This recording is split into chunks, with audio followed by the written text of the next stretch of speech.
it got to the point where we had a little sofa bed and I'd stay overnight at the shop. I was a busy fool at the start. My dad and my auntie and my uncle, all the siblings, they were all born in Burnley and lived through Burnley in the 80s and 90s. But my auntie once said, so, Chris, when are you going to move out of Burnley? It really struck a chord with me, to be honest. It upset me. And I just thought... Hi, I'm Luke from Burnley Social, and the following podcast is a Burnley Business Week special. Burnley Business Week is sponsored by Burnley College and organised by Burnley Borough Council, and it features a full week of free live seminars. I'm also hosting a different podcast for each day of Business Week, filmed and recorded right here at Burnley College. These will tell you the stories of different local figures in business. I really hope these interviews inspire you, and I'm sure you'll find them relatable and valuable in many ways. The podcasts are released on Burnley Social's Facebook, Burnley.co.uk's YouTube, and Burnley Council's Spotify. Without further ado, let's get into the interview. Enjoy. Chris Forrest is the Managing Director of TCB Signage. His role brings him in contact with numerous businesses across the borough, making him a strong advocate for supporting local enterprise. So, welcome to our Burnley Business Week podcast, sponsored by Burnley College, and thank you, Burnley College, for letting us use this fantastic studio. I'm here with Chris Forrest from TCB Designs. Do you want to give yourself a little intro of who you are and what TCB do? Of course. So good morning, Luke. So I'm Chris Forrest, and I run a company called TCB Signage, and we manufacture, design, bespoke signage for most of the Burnley market. So I like to think of ourselves as like the reprographics room of Burnley. So most of the signage you see on independent stores, Barnfield site signage, Crowwood illuminated letters, we tend to be responsible for. So with these podcasts, we just want to tell your story and see how your business is doing. And we want you to start from the beginning and see how you got into business in the first place. So start from the beginning. Where were you before TCB started, and where did the idea come from? And were you always business minded? Yeah, so I've always had a flair for business. It's almost like a hobby, I think. I think it's one of my greatest interests, and I've always known that. So when I was in school, I started running an event called Indie Night at Corco's. So I was in my school uniform, and I went down to Corco's and I said, look, I want to put on this event. I want to pack your place out. I was nervous, and they accommodated it, and it was quite successful. So that led on then to more stuff. I were booking like beds from the Happy Mondays when I was 15 years old, and I always appreciated working for myself. I like the challenge of it, the projects. That continued on. I had various businesses, some not as successful. I had a photography studio on Hamilton Street. I knew nothing of photography, and then it ended up we managed to arrange when I was 19 to take the lease on the former Bojangles and open Blue Bar nightclub. So we took a bit of a personal loan, and we hit the ground running with that. So that was a big part of my career, having that for 6 years. Many ups, many downs, but it was known to be a bit of a crazy place. But it was exciting to be 19, making good money, learning what to do, what not to do. All the lessons about cash flow and actually how to run a business just came with learning on the job, I guess. So then what actually happened, there was quite a lot of competition, and the nightlife scene seemed to start slowly declining after a number of years, some good successful years. And I was buying a lot of print from a guy across the road called Lewis Battersby, who'd been to university and done like a graphics design degree. And he opened up a little sign shop doing printed hoodies, signage. And I was buying all sorts of bits and bats. And I was really quite interested in it because I'd always done sort of our own graphic design and stuff. And it came to the day that he said he's moving to Australia. His missus is going to Australia. He either has to go with her or they sort of split up. So I bought his half of the business, and he inherited his business partner, who's a cracking lad, but let's say our work ethics didn't align. So I learned by trial. What's the word? Trial and error. Yeah, trial by fire, I guess. Trial by fire, right. So it was almost like we were making signage on the side. We'd make 200 quid at the end of the week, and we'd take 100 each, and it wasn't a good structure of a business. But as Blue Bar slowly declined, I felt myself working more and more, and then I bought myself a 9-to-5 job. We actually had some good clients. We were doing bits for Fagan and Worley, for EFS, Boker and Colne. But obviously I was new to it. I'd not had training. So I was doing, I don't know, I was learning on the job, let's say that. Had you had any education before that? Not really. So I did a little bit of training with Lewis, but obviously I was familiar with like your Adobe Illustrators, your Photoshop. And I think the thing I've always liked to do and been good at is the sales, which is obviously an incremental part of the business. But yeah, I enjoy print, I enjoy design, I enjoy the creativity, I enjoy that no 2 days are the same. But as that business went on, I think it was my dad who said that, look, I'm clearly serious about it. He said that you're probably not working great with your business partner you've inherited. Would you like to potentially talk about setting up a business, a bit more with a bit more structure? And he put some money into it, and I bought a tiny little shop in Burnley, a little plotter, a little van, and off I went with TCB Designs, and that's when that was born. So that's kind of the bringing into it, if you will. Yeah, were you nervous going into starting TCB Designs? I wasn't nervous because I'd been doing it already, so I had some customers. But obviously, it's just funny if you knew then what you know now, I would have run it so differently. Like I was working really, really hard, and perhaps I'd get a clothing order for some hoodies off a university, and I'd think, right, it's costing me 500 quid. I'll sell it for £1,000. That's 500 quid profit. Brilliant. But I, at the time, I wasn't even accounting my own labour rate. So I was maybe work 2 or 3 weeks on that. So yeah, it's 500 quid profit, but you're not even including your own labour. So it got to the point where we had a little sofa bed, and I'd stay overnight at the shop while the cutter was running, because I couldn't stop the plotter from running because it took so much time. So I'd sleep over some nights, and I'd work really, really hard. I was a busy fool at the start, Did you think, oh, what have I got myself into here? Yeah, I did. I worked really hard, and I got paid less than I would if I worked at another low-paid job. And then I think a lot of people in business, I think that's where you have to start. I think a lot of people start there, and you do think, am I doing the right thing here? I think that happens. I mean, this particular shop we rented, it was in the old Garden Bar units. It was a small shop. It was like, I think it was £50 a week rent, but it didn't have a toilet.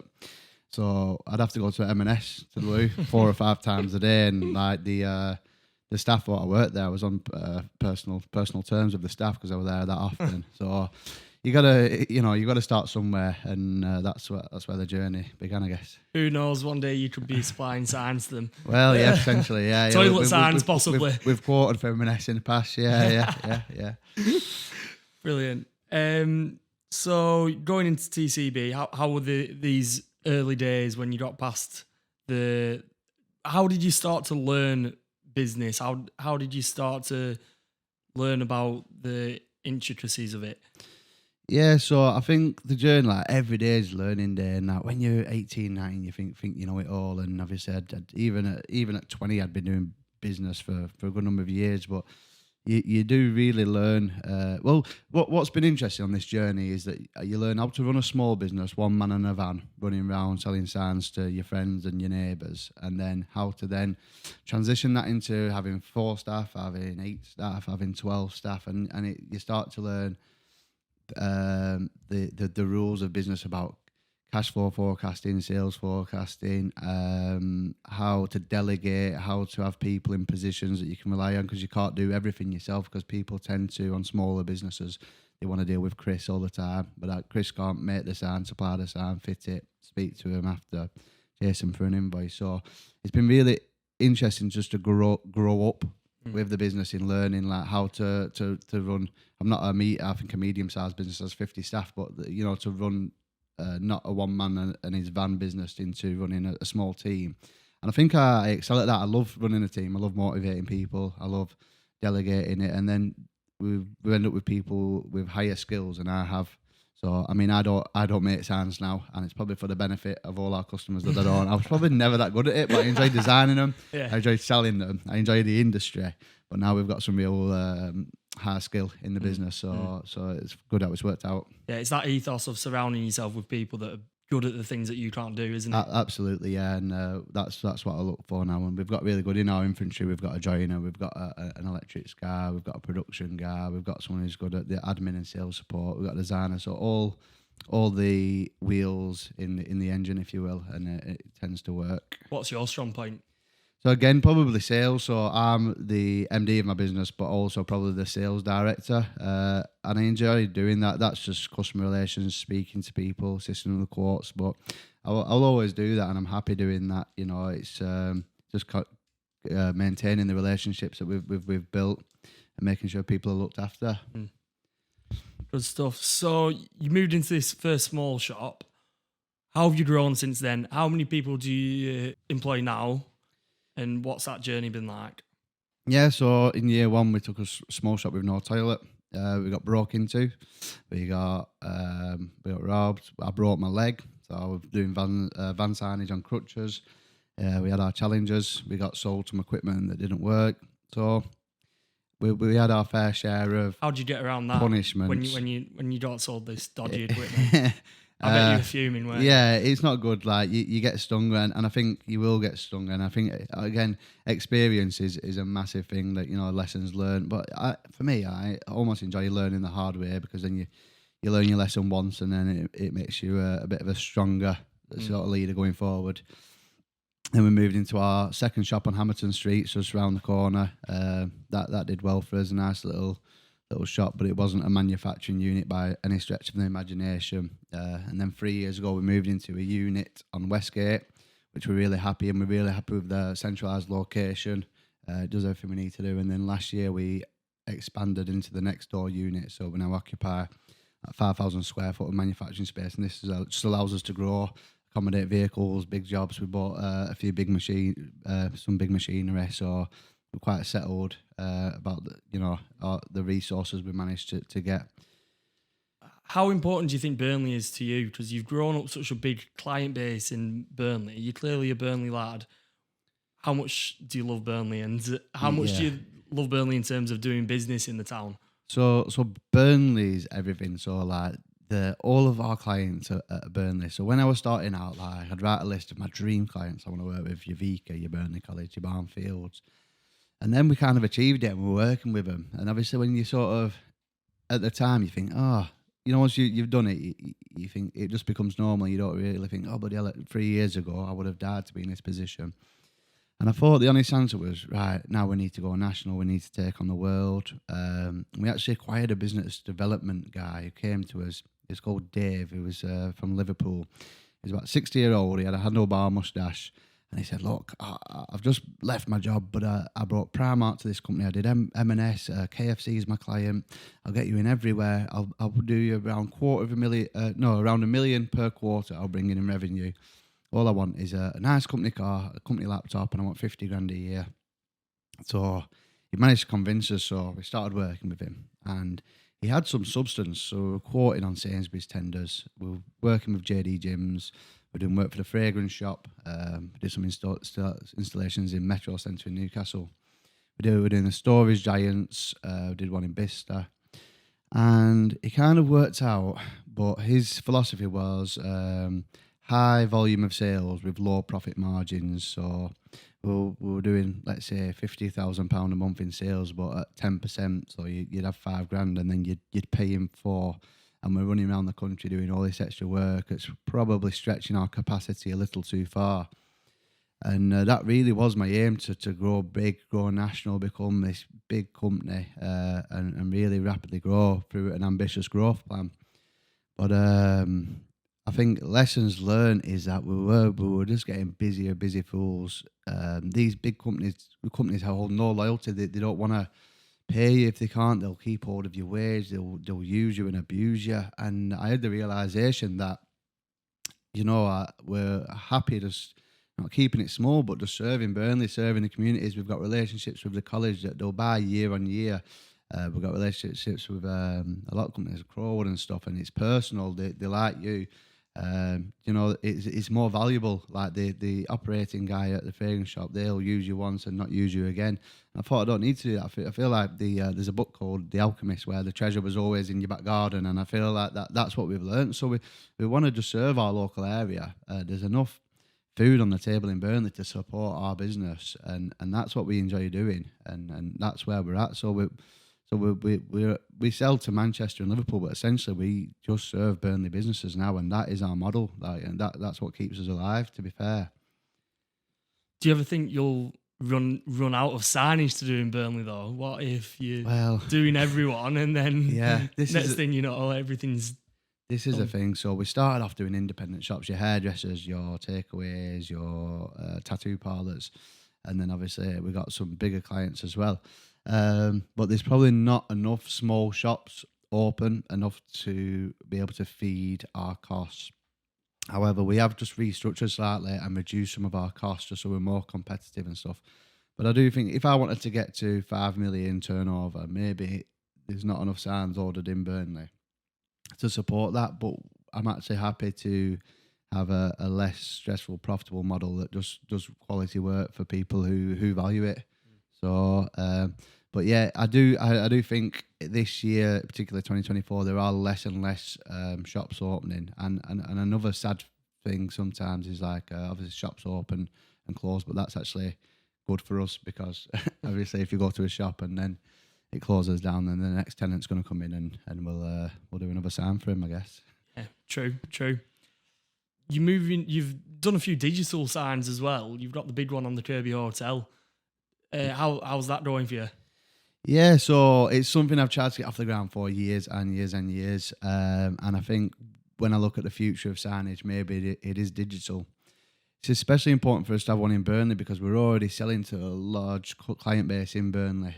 So we've already kind of got the custom there to support it.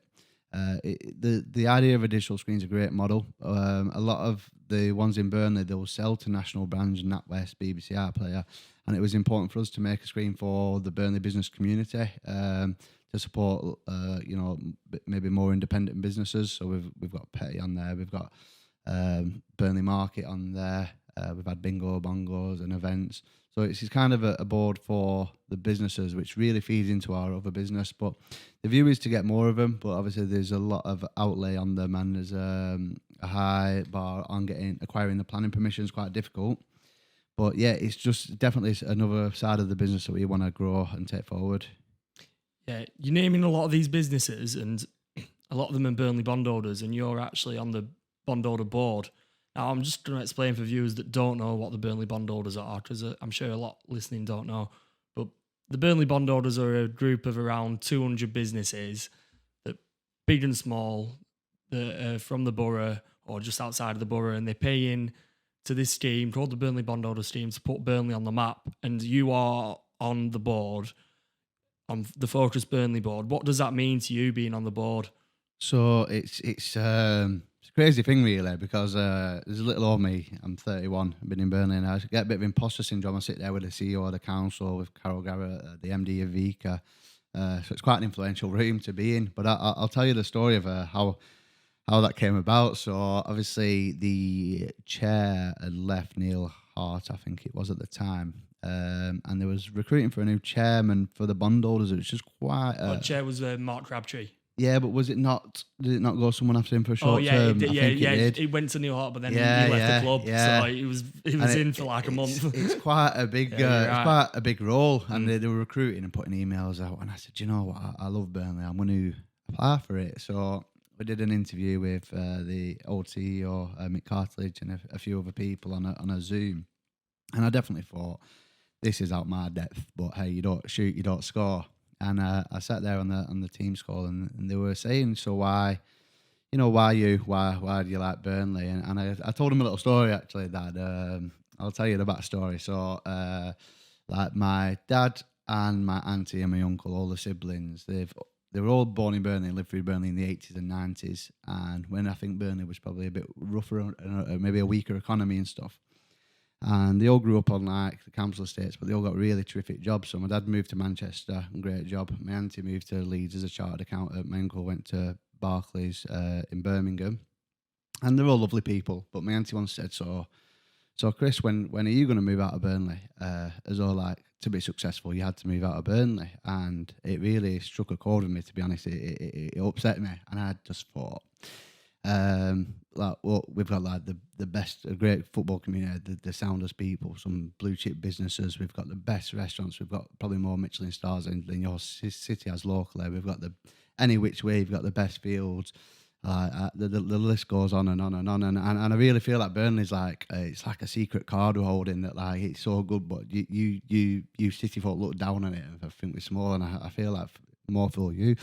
And I told him this story, and I come across really passionately because it's true, and I think ultimately what they thought is, look, we're looking for a bit more of a veteran who's, you know, a millionaire maybe winding down, who's got some time to donate it, but they said we can't let you go, so we want to invite you on the focus group. And I guess my role on there is to support the smaller independent businesses and be a voice for them, because obviously you've got your big companies in there. So it's proud to be a part of and have the influence on it, and we meet quarterly, and you get to find out what's what. So yeah, that's how I arrived there anyway. Yeah, I love that story because I'm sure they would have. The bondholder focus group, they would have absolutely loved that story. Yeah.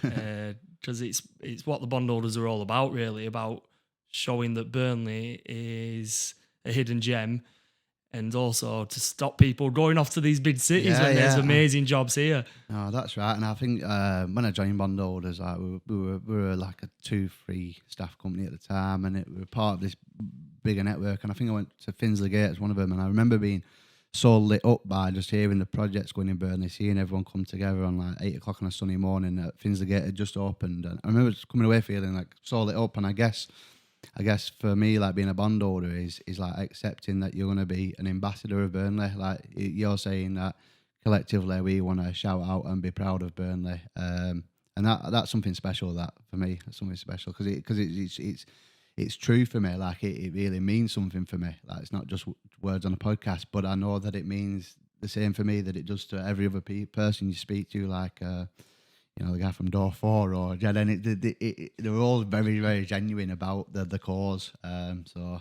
yeah. There'll be a lot of people listening to this that are thinking of starting a business, because this is for Burnley Business Week. People will think, oh, I fancy doing this as a business, but do I want to do it in Burnley? They'll think, oh, I might want to move to Manchester to start up my, I don't know, pencil manufacturing business, let's say. What would you say to this aspiring pencil entrepreneur?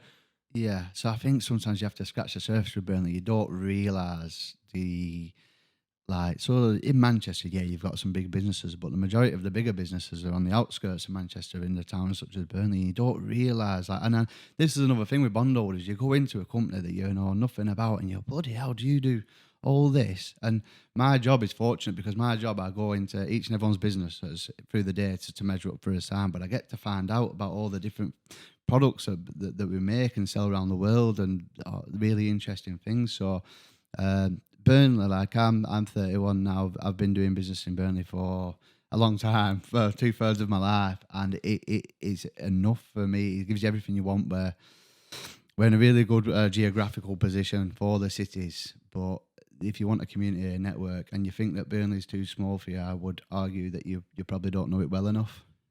Yeah, absolutely. Have you got any businesses that you can shout out that are like your favourite business that you've been to through work or that you know personally and you think they're absolutely smashing it at the minute? Yeah, so I mean, all this week we've been working heavily on finishing all the signage for Crowwood Spa. Now I have to say to Crowwood, and obviously Crowwood's an easy one for everyone to say, but what a place! Like everything's high end down there, the wallpapers, the flooring. The team down there are brilliant, but the investment there, it's almost like a little town, and it's like we're at Burnley College today, and it's like a stone's throw away. It's its own little world. So congratulations to Crowwood, and we appreciate the work. So yeah, I think they've been my absolutely, flagship. Yeah, it's absolutely stunning what they've done down there, and it's another thing that puts Burnley on the map. People travel from all over to visit there, and it makes Burnley truly world class. Any others? Yeah, so we work with loads of good companies. Like obviously Burnley Football Club. We've sponsored them as well for the past 2 years, and they've been exciting to work with. We've done like all their academy tournament stuff, which is they're trying to put Burnley on a bit more of a global brand and stuff. You've got smaller companies we enjoy working with, like Singleton's Engineers. And we work with all sorts. Barnfields have always been good with us. The scale that they're working at is insane. So when I think I'm stressed, and then I look at them, we've got 22 projects. And when I say projects, you've seen like the new Frontier Place. They're not. Yeah, it's not small stuff what they're doing. They're mammoth projects. Yeah, it's incredible. And they put so much with us. They've probably been responsible for our growth over the past 2-3 years. You know, without them, you know, there's constant workflow. So I appreciate that one. Fantastic. So in terms of TCB, you say you've restructured recently, and you just want to keep on working with some fantastic clients in Burnley. Have you got any other future plans? Yeah, so I think we've really established ourselves as we really enjoy making illuminated signage. So that's instead of your rigid aluminium signboard, we're trying to do bespoke features. So we're blurring a bit with interiors.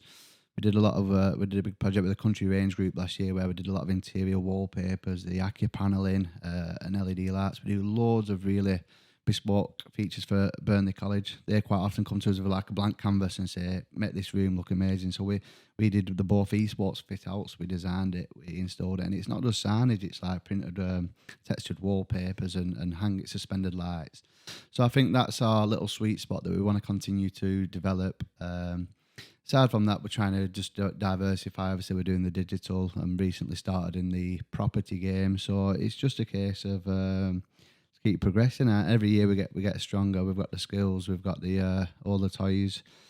So yeah, the future looks bright for us. It's looking good. Fantastic. And what do you think the future holds for Burnley?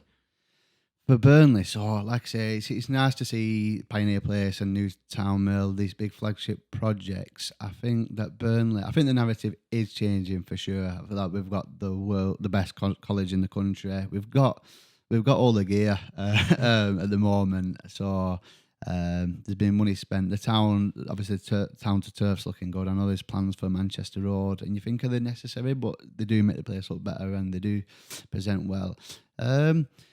I'd say like we're never going to be a city or whatever, but I don't think Burnley ever wants to be. But just the everything's looking better. Perhaps more retail will join Charter Walkers. That seems to be in good health at the moment. But I just think I think people, all the message that bondholders are trying to get out, I think has got out, and people now, I love it. The house prices, I imagine, will go up, and the prosperity of the town, it seems to be going that way. Again, I think Burnley Football Club has a big part to play in like our brand and stuff. But even just from a brand perspective, we've had so many good news stories over the past, let's say, 3 years. So it's just exciting. It's exciting times.